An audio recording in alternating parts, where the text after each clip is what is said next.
Good evening, everybody, and thank you for being here for our first information session on the Asia Nature Challenge organized by CitizenScience.Asia.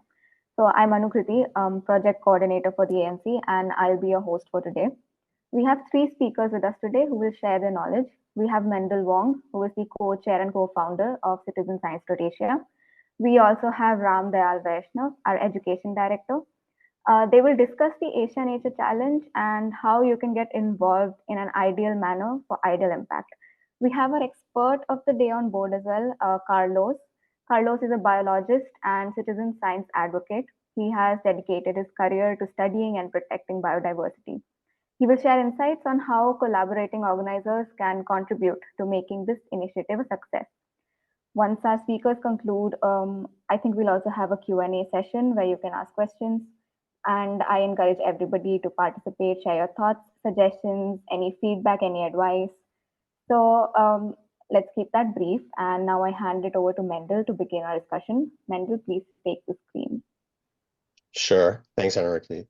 So yeah, thanks to everyone for joining this call. Good to see a good number of you guys joining today. Thank you for those who've offered to become a collaborating organizer. And thank you for those who are still deciding or looking to participate in other ways. We'll definitely share a bit more information to sort of convince you how you can get involved. But I'm just going to kick off with a couple of words. I won't really be speaking per se other than just giving an intro, and I'll hand over to Ram and Carlos, who will give you a lot more insight into the project itself. So as Anukriti mentioned, founders and co-chair for CitizenScience.Asia. Scott, who's also on this call, is the other. So we're really proud and excited we can help bring this inaugural Asian Nature Challenge to fruition this year. For everyone who's been involved, it's been a really short timeline to get it up and running, but for the most part, we're trying to just get it out there, be pragmatic, and get something done. And then we'll build on this, hopefully for next year as well. With that said, if people have done BioBlitzes before or have done City Nature Challenge in the past, there is quite a bit of modeling after that. What we're trying to focus on is really trying to fill the data gap for Asia. So for those who understand sort of what this project is about, we're really trying to just make sure we get more community involvement, trying to provide a bit of training towards nature conservation, and also increase some of the dialogues across the globe in the context of making sure we get more people involved to get better data to fill some of the gaps in this part of the region, meaning that there are a lot of remote areas. There's less people who sort of involved and understand how they can help contribute towards this larger goal from a scientific standpoint. So for those who are looking to get involved, what we'll end up with hopefully is a set of high quality data, which becomes research grade. And the guys will explain a little bit more about that in terms of how we do that. But the idea is that this all actually gets funneled into a international infrastructure, which scientists actually leverage to sort of better understand biodiversity. And as you guys understand, being in Asia, Asia has a huge, rich biodiversity. To some degree, unfortunately, there's a bit of dwindling of that, whether it's climate change, whether it's pollution, whether it's poaching. There's a lot of different reasons why I think general awareness is really important for the general public to know. And obviously having that scientific evidence to understand the trending of that is important. So all this goes towards that exercise. So we're really excited that hopefully we can help cultivate some research-grade observations through this citizen science effort. So with that, I'll hand it over to Ram, who's the project lead and also the education director for us. He'll go into a little bit more in terms of how you can get involved. Yeah. Yes. So hello, everyone. Welcome you again to this session. I'm going to quickly share my screen and show you different ways in which you can get involved and maybe a little bit more information about Asia Nature Challenge. And then I'll hand it over to Carlos, who will talk about how anyone, like not only collaborating organizers, but participants in a way of observers or identifiers can help in in Asia Nature Challenge. So this is the website, CitizenScience.Asia/Nature Challenge. If you have not gone through it, I strongly encourage you to please check it out after the session. So here you will be able to see, that the main highlight or the main timelines about the session, about the challenge. So we have the observation phase between October 18th and 21st. This will go over from Friday, Saturday, Sunday until Monday. And then we have the identification phase from October 22nd till 27th. So all the participants, whether you are observers or identifiers, you will be able to help us with these two phases here. The key goals of the Asian Asia Challenge actually focuses on the quality. So of course, we want to expand the citizen science participation throughout Asia, and we want to improve the biodiversity data quality. And more specifically, we are interested in filling the data gaps. So be it the places where the biodiversity observations are not coming earlier. So that is one. And second is like, even observing the species from new areas or new places where they've not been observed earlier. So we strongly, encourage everyone to focus on the quality observations and making sure to, like put in some extra efforts to fill the data gaps. We do not have a live dashboard to, like show you these things, but after the event is over or like, after the identification phase, we will be looking at the data and we will be comparing it against our existing data, which is in relation with, how many observations were coming from the earlier places and how many observations have come from the places from where there were lesser observations. And similarly for the species, like, if one species is already being recorded at some location, that is very good. We welcome those those species to be observed again, but we are more interested and we are more welcoming to the new species being discovered from the same areas or same places. So those are our few specific focus goals. As I already said, we have three different ways in which anyone can help us. So participating as an observer and identifier is what we already talked about, and then we also have another way of participation that is to be a collaborating organizer, which means that to help us on ground to like just recruit more volunteers, more participants and identifiers to help us, and then also in data analysis and other ways. So on the website, you will also find a couple of FAQs. We'll keep improving these, and then a couple of resources for you to get started with the challenge. And you can read more about the hosting organization, the project team, and the supporting organizations, and like our social media presence. You are most welcome to go follow us on these channels and read more about us there. So with that, I would like to give it over to Carlos now. Carlos, you can talk more about how individuals can contribute and also how collaborating organizers like can help us on ground. Over to you. Thank you so much for sharing this and giving me the chance to participate. Okay, so I know that most of you will be dealing with groups and especially with new participants on citizen science and iNaturalist. I'm not sure on your background on how much have you used or know about iNaturalist, but it's always helpful to let your participants, your audience, even if they are like experienced users, to talk a little bit about what's this. I mean, they will understand what the Asia challenge will be, but sometimes they don't get the good grasp of the tools that they will be using, especially for citizen science and iNaturalist. So if you can share a little bit on how much experience you have with iNaturalist on the chat, that will be good, just to get an idea. Meanwhile, let me try to share my screen. Okay, let's see if this works.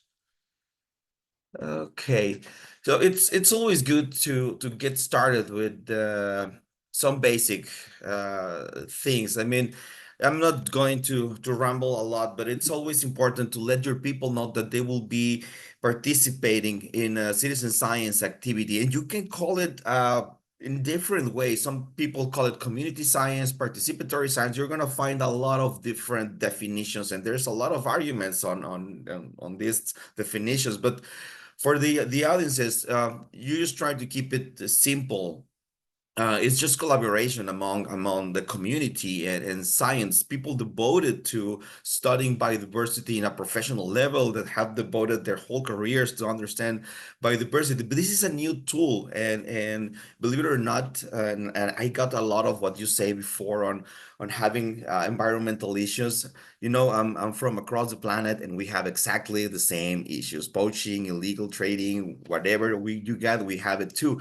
But citizen science has enabled us to bring more awareness. So that's important, and I'm going not to go so too deep into this. Just imagine telling people that they can become part of a world community and they will get help to identify species on their own backyard, their garden, the local parks. And citizen science is not just about just biodiversity. You can let them know that, okay, if you like whatever science branch they like, they can probably find a citizen science initiative. So that's important to open the conversation with new audiences.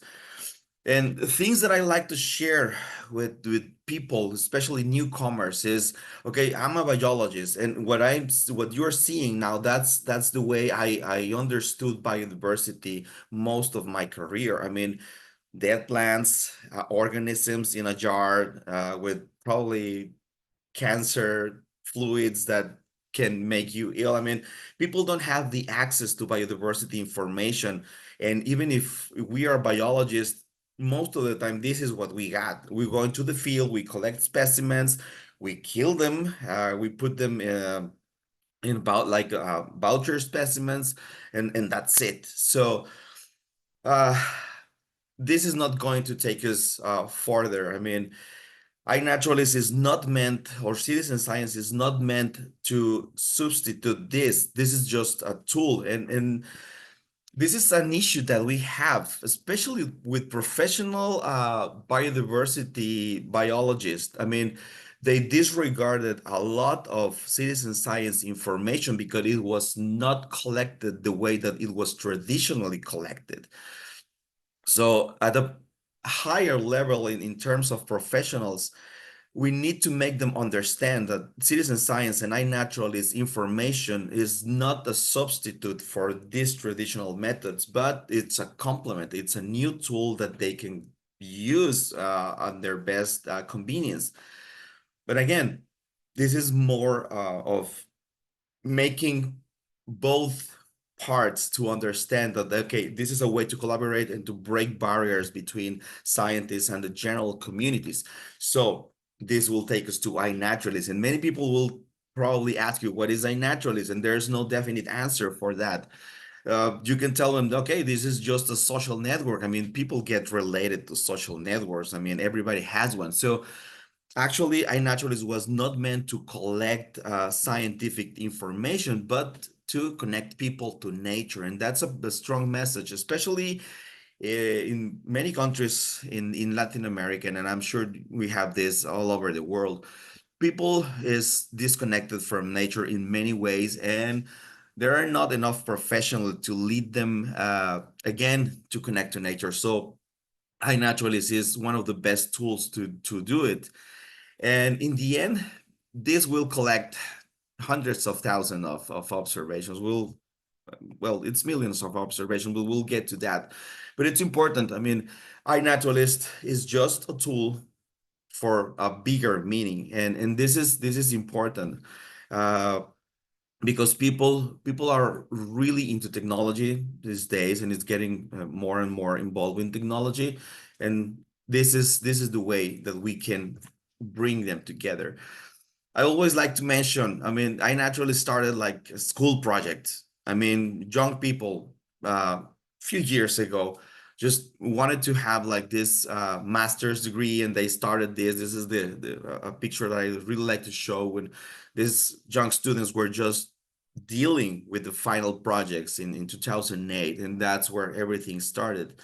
And after that, well, it got spread across the planet in a huge way. It took a little time of to reach this level, but you know that today we have like more than 20 national nodes, especially in Latin America and Europe. But there's huge room for Africa, Southeast Asia to build up local nodes and to get a stronger local communities. This is a nice hint to work with. Okay, so after that, people will ask you, okay, so how can I engage? And everybody has like a cell phone or a digital camera. And you were talking about quality, and quality doesn't necessarily mean having like the best technology equipment or being like a professional but photographer, and you need to let people know about that. They will feel probably intimidated, like, I don't take good pictures, good photographs, but believe me, some users can identify blurry birds or blurry butterflies, and they can just identify plants just on a single leaf, which is not ideal, but try to make your communities comfortable with that. Let me try to change, because most of the times I go forward and back with the presentation. Now I take that you are seeing my website browser, right? Okay, yeah, man, thank you. So talking about filling the gaps, as you see this map, yeah, you can see a lot of well documented areas. I mean, Europe, North America, the Amazonian forests, kind of try to fill it in. You will see a lot of cover areas in the whole. I mean, and this is like what 213 millions observations and almost half a million species.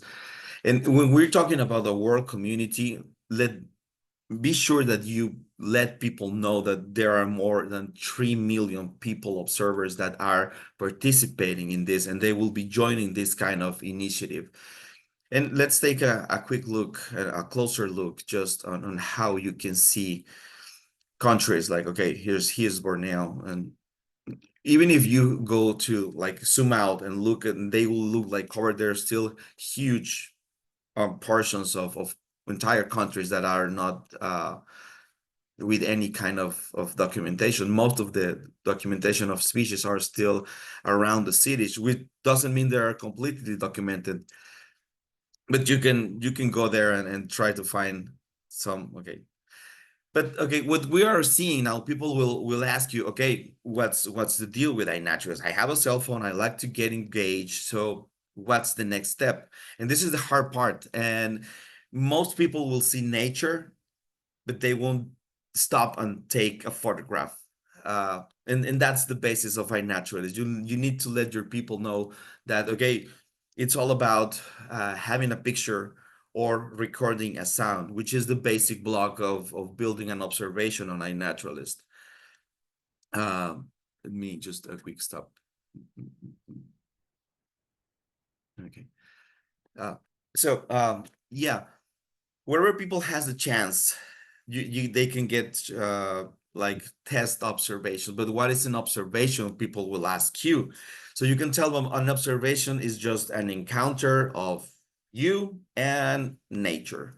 That can happen in your shower with a spider, maybe, as I have around here in my living room, your garden, your park, whatever you find a plant, a butterfly, whatever you find, that could be a potential observation. People will ask you if they can upload videos. No, and iNaturalist cannot take videos right now, but they can upload sounds and photographs as the evidence of an observation. And this is the starting point of quality observation, having the evidence. Evidence could be a sound or a photograph. And you can see here, like, okay, let's take this European peacock butterfly for a first example. Observations have like key elements. One of them I already mentioned is the evidence, which in this case is the photograph. The other elements, it's time and date. And the third one, it will be location. That will make a verifiable observation. Most of the cell phone and cameras have already like time and date like set up for default, but sometimes the tricky part will be location. Just make sure that your audiences understand that they can activate their GPS on their cell phone, and that will solve all the problems. As they take photographs, they will be marked with the geographic location.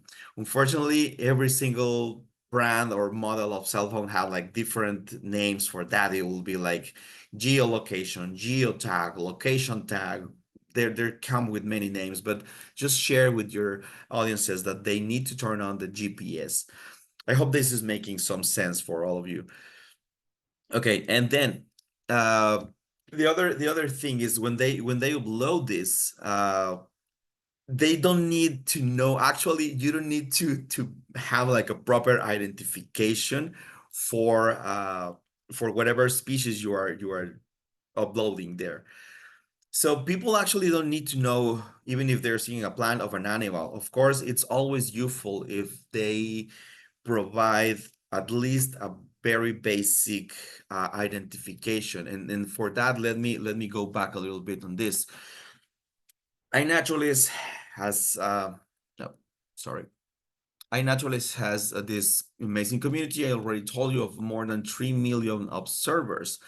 From that universe, let me share you this. Almost 400,000 identifiers. These guys are part of the whole community, and they provide identifications to the whole community. And you can see some of these guys have like more than 1 million identifications. Identifications are kind of a tricky process, because not all of these are down to species level. Some of them go through a process like, okay, let's go like kingdom, like plant, animal, fungi. Some of them then jump to genus sometimes, like really quickly. Some of them go straight directly to species level. Some of them will take years to be identified as a species, especially in remote areas. The other thing is, there are organisms that at this point in history as today, they will not be able to be identified from photographs, like to a species level, maybe to family, maybe to genus level. But yes, there are organisms like some, I don't know, flies, some bees, maybe mosses or lichens that right now they won't be able to be identified as for a species level. But that's today. So let's take in account that maybe in a couple of years, maybe in 6 months, uh, new techniques will be developed, or a worldwide expert will say, oh, okay, yes, I can do identifications from these photographs. So that's what I'm telling you. Another thing is, some of these people are not professionals, like biologists. Some of them are like people well trained with valuable knowledge, and that's kind of sometimes hard for some scientists to understand that, okay, there are community people that can provide like valuable identifications, but others are like really professional. So, and we take this user, Jon Ascher, and you know, you have a profile, and you mentioned I was at this social network, so you can see Jon Ascher's profile, and he is quite an authority in Hymenopterus. So yes, we do have like professionals, and this is happening more and more often, like professional biodiversity uh, researchers are getting into iNaturalist. Some of them to provide just identifications, like you can see here. I mean, Jon Ascher has provided more than 1.5 million of identification, but he doesn't make any observations at all. So I hope this is making sense. Again, I'm trying, well, not to ramble too much, but there's a lot of things that I would like to say. Okay, remember to tell the audience that iNaturalist is free. I mean, nobody will charge you for like a premium app or like advertising free stuff. I mean, this is free to use, to access. You can download the data and use the data. Even if you're not a user, you can still come in here and make queries and play with the filters. So make sure, because sometimes people get like a little bit scary and say, hey, I don't want to, I don't have money to participate in this, and they think this is something that they will be charged for in terms of use. There's a lot of online resources for finer details, but also let your audiences know that iNaturalist has the web page to work with. But to be honest, most of us will be dealing with cell phones or tablets or mobile devices. And iNaturalist, yes, it works with Android or iOS devices. To be honest, Android devices are the best because they have a lot of features, a lot of them. They will let you edit photographs on the app. They will let you do a lot of things that you cannot do on iOS devices. Sorry for that, but I'm not sure about this, but there's been rumors that it's going to be updated in the next few months, the iOS cell phone app. So let's wait for that. And just a very quick, let me jump a little bit on the presentation again, because I wanted to, okay. Okay, talking about what do we need to point out to our participants.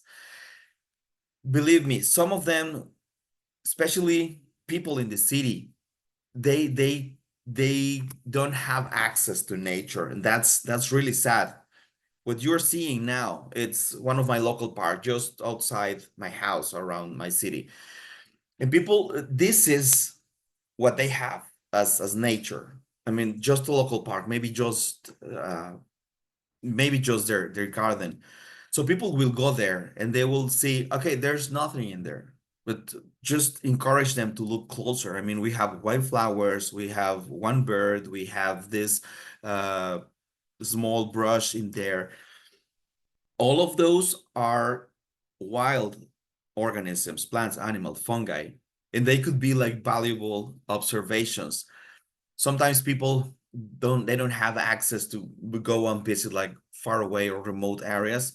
Just try to encourage to find local park, local spot. Try to look closer on the iNaturalist map, and you will see the gaps when you zoom into the map. Those places hold a lot of information. And my lesson learned is I discovered a new tree cricket species just outside in my garden, and they was published as a new species, and the type locality is my garden. So even on sidewalks, they can find wild organisms like sunflowers and sometimes a lot of insects associated with those wildflowers. They will ask you, okay, what can I take? You will encourage them to take photographs from a single organism and to upload that single organism as a single observations. A common mistake made by new user is to put everything together in a single observation, like all of these pictures in one single observations. That's a common mistake people makes. So make sure that they will understand that one of the organism in a single observations, and they can add up to 20 photographs of that single organisms from different angles. Like, okay, let's say like wildflowers. You can add a photograph of the leaves, a photograph of the fruit, a photograph of the flower, a macro from the flowers. So that could be set up on a single observations. That's kind of important. You can tell them, okay, let's go and explore your lights in the night. Go take set up a lamp bulb and see what gets there in the night in terms for moths and night insects. And there's a lot of things in there. You can put dead animals, you can put tracks, you can put scat, you can put nest, feathers, whatever, even burrows from animals. That's evidence of whatever biodiversity are over there. So people sometimes get scared. Oh, I found a dead, I don't know, whatever big mammal you may have in Asia. That's always valuable also. And this is it. I mean, you can encourage them a lot. They can explore, even just lifting the wood trunks in your park. You're gonna find a lot of things. But let's be very, very specific about this. This special particular slide has come up in every single major event, because you always have like, I really would like to think they're naive, because most of them are naive, and they believe me, they cannot tell apart from a cultivated organism or a captive organism and a wild one. Yes, we had experiences recently here in Mexico. We have one guy killing mosquitoes in their arm and taking a picture of those mosquitoes and put it on iNaturalist. That was a huge, and this happened just last week. So these are things that you will need to be like very specifically to let them know, okay, don't go to a farm, don't go to a zoo, don't take to the supermarket. A few years back, there was a bunch of students that went to the supermarket and started to take pictures of fruits and vegetables in there, and it was not good. So again, there's this huge community of people who are patrolling iNaturalist observations, and they can detect when they see pictures downloaded from online websites, and they just mark them. But this is the kind of things that if people sees like a really big competence, they will go and go for these kind of places. So I just want to know that whatever you do, some of them will do it, but just try to let them know kindly that, okay, hey, this is not for the challenge. And most of them will be polite enough and say, okay, I'm sorry, and one or two will say, no, I'm gonna keep doing this. So this is one of the general recommendations, is to set up the projects to track these observations just for research grade, and just needs ID, and leave the casual observations outside the projects. So that's one of the recommendations that I have. And again, just very quickly, I don't want to take all the time, but here at iNaturalist, we have a specific, let me change, we have a specific place to make identifications on the website. You can do this also on the cell phone, but especially for organizers and the teams that will be collaborating with you, we have an identify page. This page will help us to provide certain levels. And again, identification, they don't need to be down to species level. You can see here that I have a couple of filters to play with. This is my place. This is the place where I live, Nuevo León. So it shows me all observations that need identifications. And if I click on one of them, I'm gonna see, okay, this guy provided like the flower, this is a detailed part of the leaves, and we were lucky enough to have like fruits in here. I know this species. I know this first identification is correct. So I'm going to agree here. Just take a look and agree, and it will turn from needs ID to research grade. This is how you get research grade observations. If they have the evidence, they have time and date, they have locations, and 2/3 of the identifiers agree on species levels or below, it will go to research grade. Research grade can be taken down if future disagreements come along with any observations. But right now, this is it. So I can go to, no, okay, let's take another. Okay, so this user make this identification, San Pedro ticket foil, and you can see in the map that this is mostly East North America. So I'm going to disagree. I'm going to take it down to genus level, and I'm going to save this. Yes, I am sure this is a member. Okay.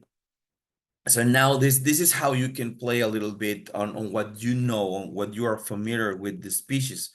Okay, let's see this other one. Okay, this is Phila flora. Yes, this is it. So I'm going to agree with this.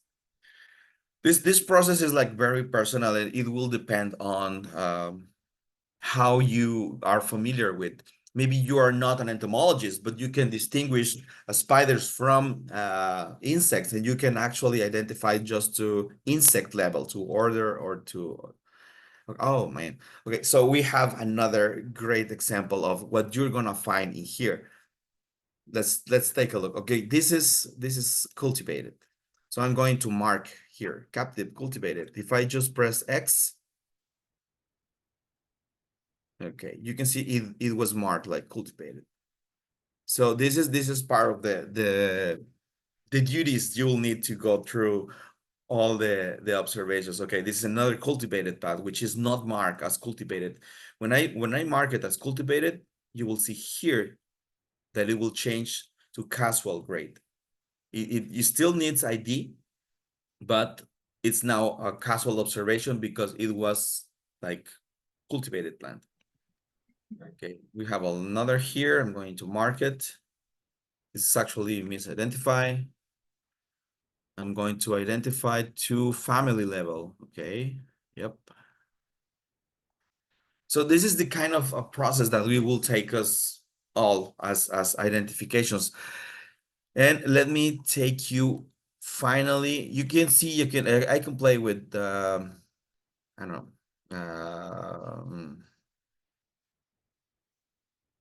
Thailand, and it will take me to whatever. Okay, this is the kind of observations that are needed to be identified.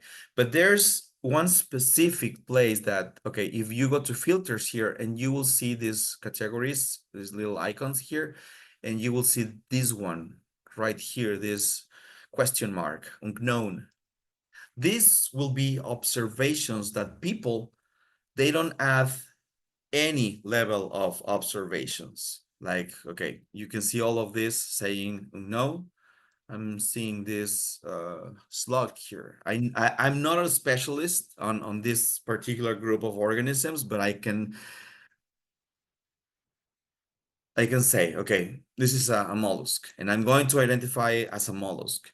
Someone will look at this later, and this will make these observations easier to find. Okay.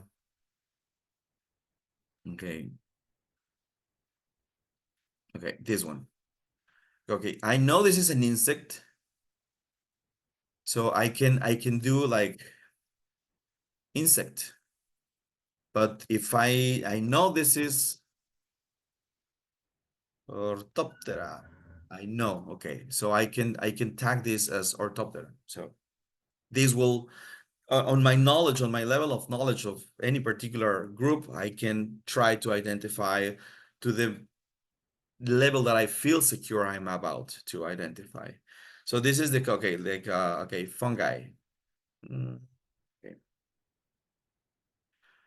I know this. This is the kind of work that it's sometimes hard, but this will start building the identification process. And I'm gonna pause here and see if we have like questions or things that we need to talk about a little bit more. I see some comments in the chat. So I'm gonna stop sharing my screen.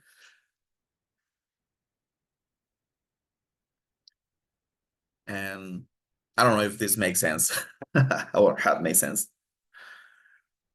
Maybe I'll just say a couple of words just to sort of bridge that. So thanks, Carlos. For those who haven't looked up Carlos' background, I guess obviously aside from Anukriti's introduction, Carlos has been helping out with a lot of these exercises in all over the place. So obviously he's based in South America, but he's also spent some time in Asia, traveling around, visiting people who were interested in bioblisters. So he's done some of these sessions previously, hence the reason why we have him there as an expert to go through. So there's a lot of very inexperienced sort of sharing he's going through in terms of what he's seen, what questions people have, what challenges they have come across. So hopefully a lot of that background helps for you to understand, especially if you haven't done iNaturalist before, things to think about.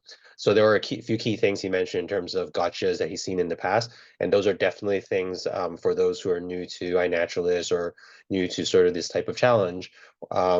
As a collaborating organizer, those are things that we're hoping that you can help ensure it's relayed and communicated to sort of your local community, especially in non-English portions where resources may not be available. So part of the job, aside from sort of logistics and leadership, is really helping pass on some of these messages in terms of do's and don'ts. And I think the other aspect that I was just saying on the chat was there's obviously that key part about observation, which is sort of the fun, easy thing to do, and it's kind of what gets sold a lot of times. I think the identification part is also something that we want to focus on. It doesn't necessarily mean we're expecting anyone to be able to do it, but I think the point is that it is an important part of the whole exercise. As you saw, if Carlos hadn't clicked on that button to sort of, based on his experience and to some degree know-how, obviously it wouldn't have become research grade. So if we don't do that, it doesn't really get us to the end objective. The observations would obviously still sit there in the database on the platform, but it might take a bit more time for people to get to, especially if they're outside of region. So I think part of it is over time, we are getting people who are interested in doing this. There's going to be a smaller pool of people who are experts. To some degree, the AI has been getting better to sort of do some image recognition and things. But at the end of the day, it doesn't beat sort of someone be able to look at something and judge it based on their experience, sort of day-to-day life as well. So I think that's just to emphasize some of the things Carlos was talking about in the context of the overall project this time around. Yeah, and just to clarify, like we might also have a couple of people who are not the collaborating organizers, but are the participants. So like, in a way, especially for the people who joined late, I'm just summarizing, whatever we discussed so far. So we have the Asian Asia Challenge, which will happen like, after 2 weeks from 18th till 21st, where the observations period is going to happen. And then till 22nd, from 22nd till 27th is the identification phase. So in the observation phase, participants are expected to upload their observations of nature on iNaturalist. This is an app and a website. You all can use it, or you can ask your participants to use it. And then, as Carlos, did demonstrate that there are a couple of things to keep in mind, do's and don'ts. We'll share them again with you all. And then in the identification phase, whatever, like as the demo was given by Carlos, you can help us in identification as well. We'll also try to have another session specifically on identifications, maybe for the people who are interested in doing identifications and they might have a subject matter expertise or not. If you do not have, at least you can mention if it is a plant or an animal, or let's say spider or dragonfly, at least at that level you can do. So even that is also very much helpful. So that is just summarizing these things. So if anyone have any questions, you can feel free to unmute yourself and ask, or you can also ask in the chat section.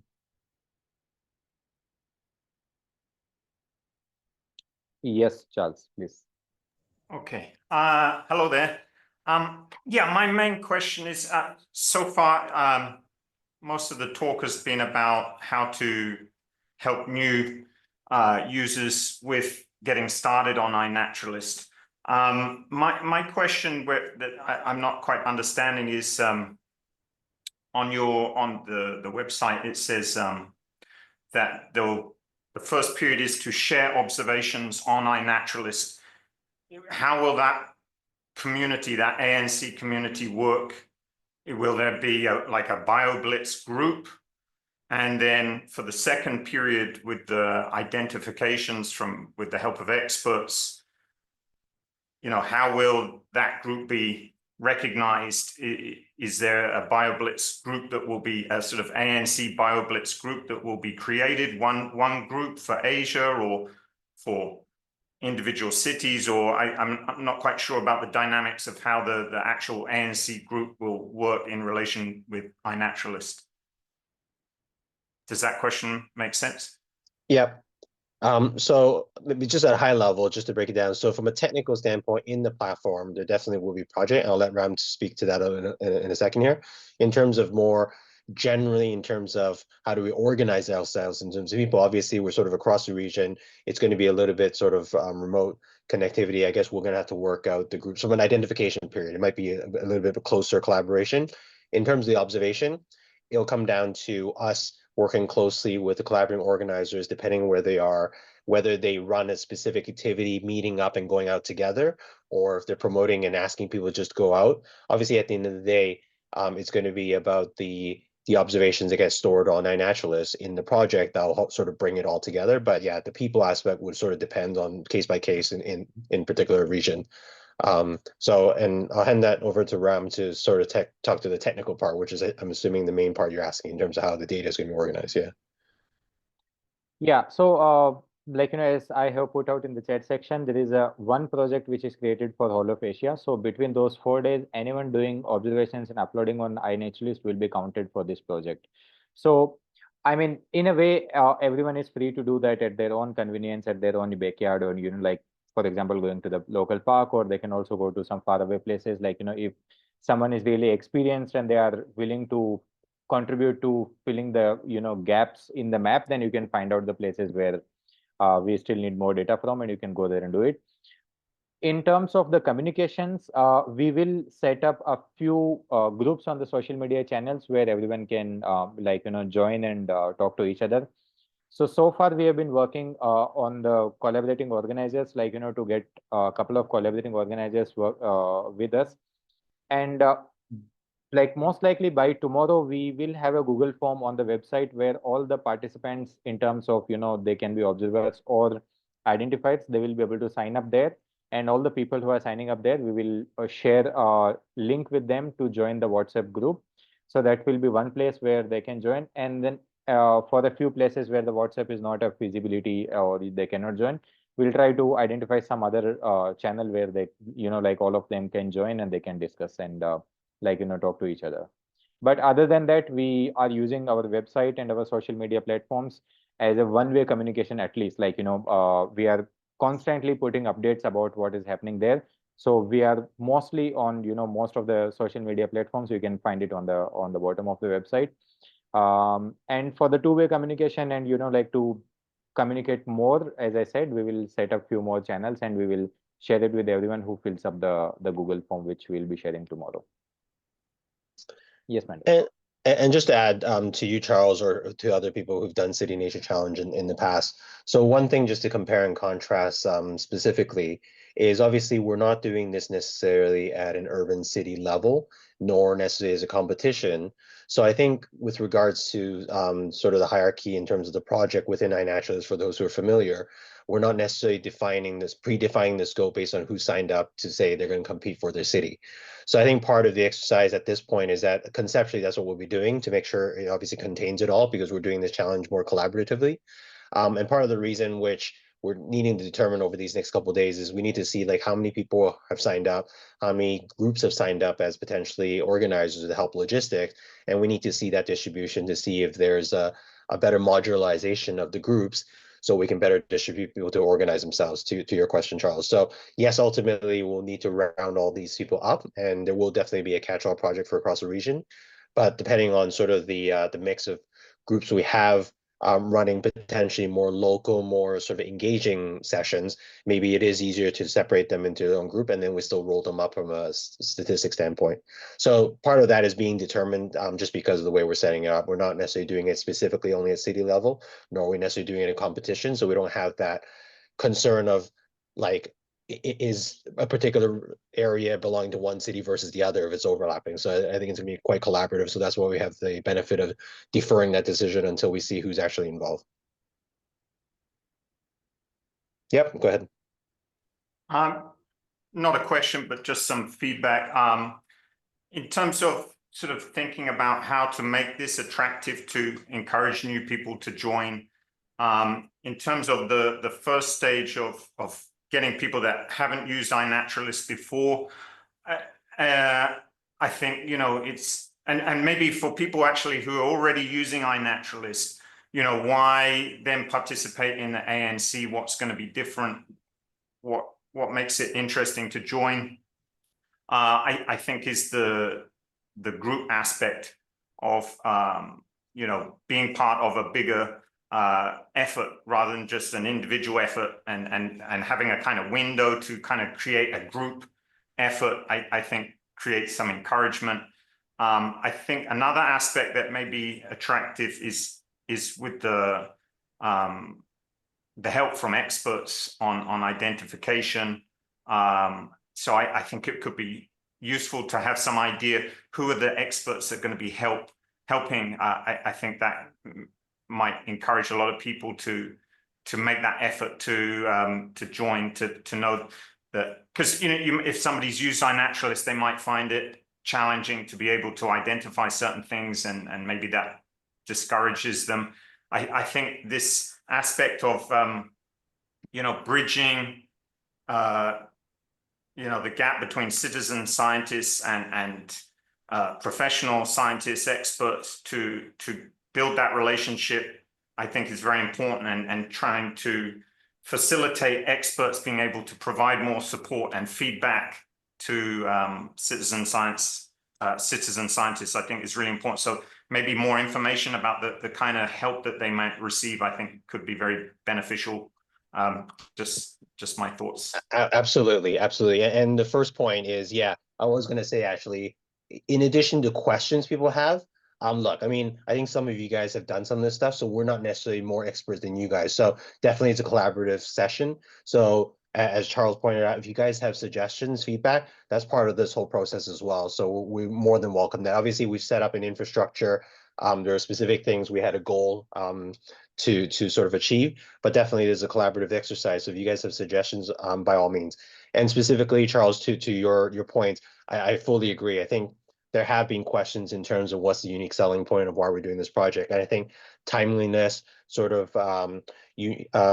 that focus in union is sort of a big part of it. So all of us looking at it at the same time within the same period definitely adds a lot of benefit, so that it is easier to report on sort of momentum. But yeah, by all means, for other people who are not aware, people are more than happy. They can sort of go out and do these exercises year round whenever that's suitable. I think it's more of a push, so that as you said, we're sort of providing resources and expertise at the same time, so that we can sort of bring more people on board. And we'll make sure we include in that some of the promotional material, Charles. I think that makes absolutely good sense for people to understand why next weekend in particular, rather than like me doing it 3 weeks later on my own. So for sure. Yep. Go ahead, Charles. Yeah. One last thing. A lot of the points that were made earlier by Carlos, I think, would be very useful in a kind of bullet point list of helping people get started, because I think that's quite a learning curve for people getting started, and trying to make that process as easy as possible, I think is useful. So a lot of the kind of points I was familiar with already, but not in a kind of organized fashion. I think having something like that's very useful in the promotional material. One other thing is that I've met people who are very experienced professionally and at amateur level, who often make the criticism that a lot of the identifications on iNaturalist are not accurate, and so they kind of use that as an excuse to not engage with iNaturalist. And so I think that's an issue that's very important, to try and encourage more professionals to get involved in helping build the iNaturalist community with their help. So something I'd like to try and, I think, if they're hearing about it from a citizen scientist like myself, they're often very dismissive. So I think that's where building that community within the professional sort of scientific world is very important for helping to encourage us more to join in. Just to comment on that, we had exactly the same. There were a lot of professional taxonomist scientists disregarding completely, and now they're active users around here. The moment they saw they can publish some of this information, they can describe new species from observations, they were totally in.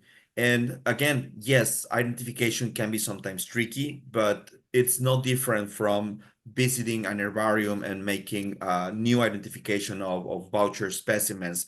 The difference is here that this is open public information. Everybody in the planet can see. Sometimes, at least here, some of these experts were like the only known local expert, but now experts from all over the country or all over the world can actually see the information they were just hanging for themselves. So it's a process. but if you want me, I can share some of the local professionals around my country that are now active users on iNaturalist, so you can share them as examples on, okay, there are professionals joining from all over the world and in different countries. You might follow their steps if you want to. Yeah. Yeah, and I think this is probably a good time to bring in Scott as well. He's the other co-founder of CitizenScience.Asia, but his day job is a scientist, and he works very closely with GBIF as well, who's a supporting organization for this event. So I think that formality in terms of recognizing the data, in terms of the potential of the quality is definitely there. So we can definitely get that supporting in terms of credibility, if you will. Yeah, Scott, do you want to just say a few words? Yeah, I know we're running out of time, but yeah, on top of my setting up helping Mendel set up Citizen Science Asia, in my day job, I publish a data journal. I'm involved in I'm editor-in-chief of a journal, and we actually publish data, and we've got done a lot of work in the biodiversity field, collaborating with GBIF, the Global Biodiversity Information Framework, which is it's basically the main database for all of the world's biodiversity data. There's over 3 billion data points, and 60% of them are now from research grade citizen science observations. And this community, it's hit kind of critical mass where you can now, people are using it in all the scientific studies. Government policies are driven by these things. But it's very aware. I was at the GBIF Asia Node meeting in August in Beijing, and they were there in Asia because it's like, this is 60% of the world's landmass, 60% of the world's population, but we're actually, this biodiversity data is growing, and again, driven a lot by citizen science, but we're lagging behind a lot of the rest of the world. And so this is extremely timely. This project is this is why GBIF are one of the supporting organizations, because Asia is exactly the area that they know. The timing is amazing as well, actually, because we finish on the 21st of October, right, of the observation time.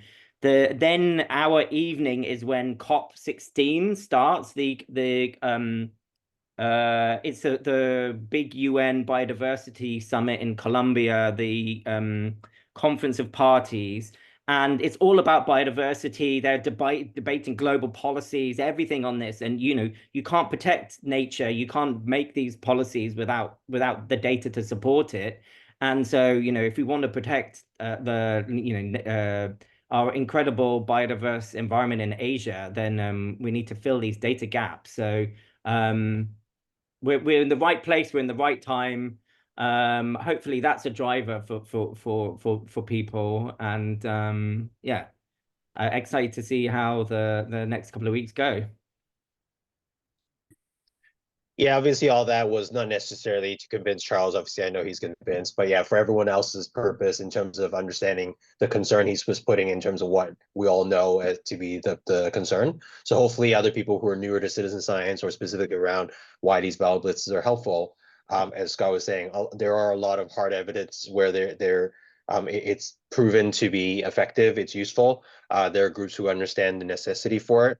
But yeah, I think it's more of a general stigma still in terms of the quality not being there. But with that said, look, I mean, as Carlos had highlighted, just to sort of bring it back to that point, there are a lot of don'ts for the event, for the exercise, and it's exactly for those reasons, because those don'ts do not add to the credibility of the citizen science data. So obviously, you don't want to necessarily add to the poor quality in terms of random photos that are not in context. So there's already sort of a filter for that.